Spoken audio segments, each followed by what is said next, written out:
Today's gospel highlights Mary, the mother of Jesus, and her role in our salvation. Just to note, this first public miracle is only told in the Gospel of John.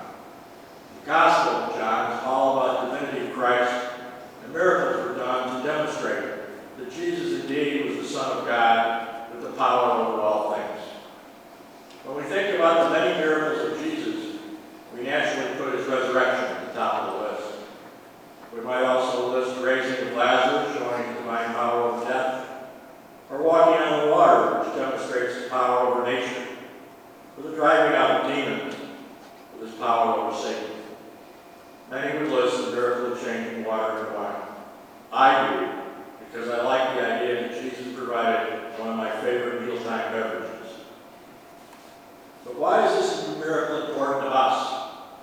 Changing water into wine is something none of us can do, and it did save the groom some embarrassment, but we can ask, so what? No dead were raised, no disease was cured, no demons were driven out, no wedding party thirst was quenched. That's all.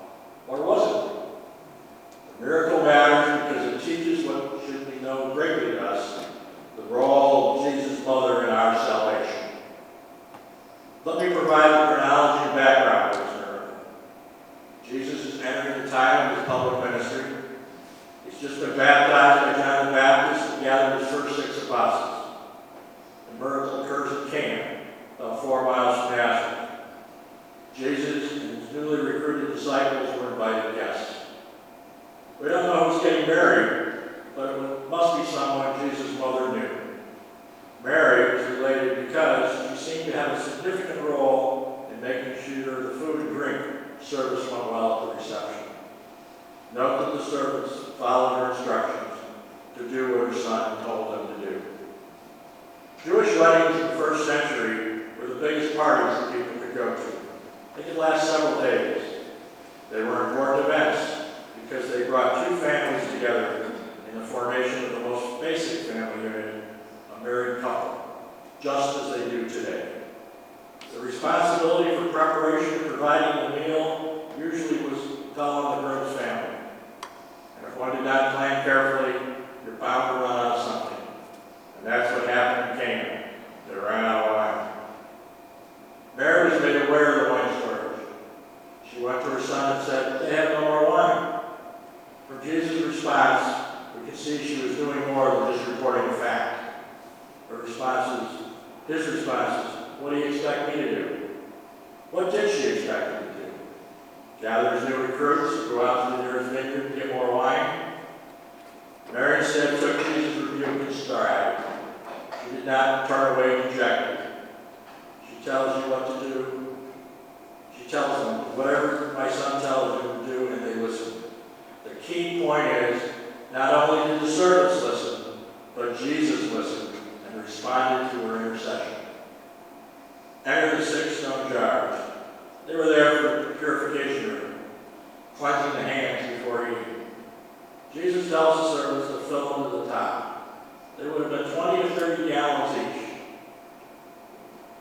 They do it. Then he tells them to take the contents and give it to the caterer. When the caterer tastes it, it turns out the wine is amazing. It must have been the best premium wine we've ever tasted. My calculations are right. There would have been 960 bottles of 750 milliliter wine. Probably the best wine ever. And obviously, it was much more than they needed at the wedding. The miracle mattered. The wedding couple mattered. Jesus took care of them at the time of their need, and in doing so, honored the bond of marriage that the wedding represented. It mattered to the apostles who witnessed it and revealed God's glory, as John, who is an eyewitness, tells us. They began to believe he was the Messiah. And what about us? I said that it focuses on Mary's role then and now. At the wedding, Mary interceded on behalf of the wedding couple. She went to her son and asked for help. And because his mother asked, he delivered by providing the best wine ever and in abundance. That is much more than the couple could have ever expected. And so it is with us today. When we pray to Mary, we ask her to intercede on our behalf with her son.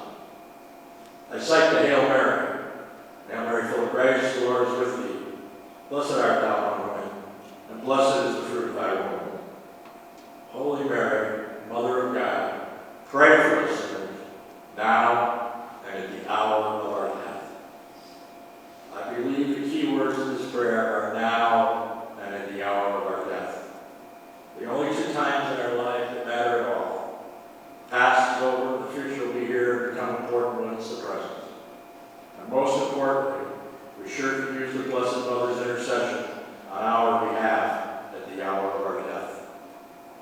I'm reminded of a personal story. One day when I was in deacon formation, I was helping serve Washington Rifle. I was standing next to a tall man who told me he was a Baptist. He asked me if I was a Catholic, and I said yes.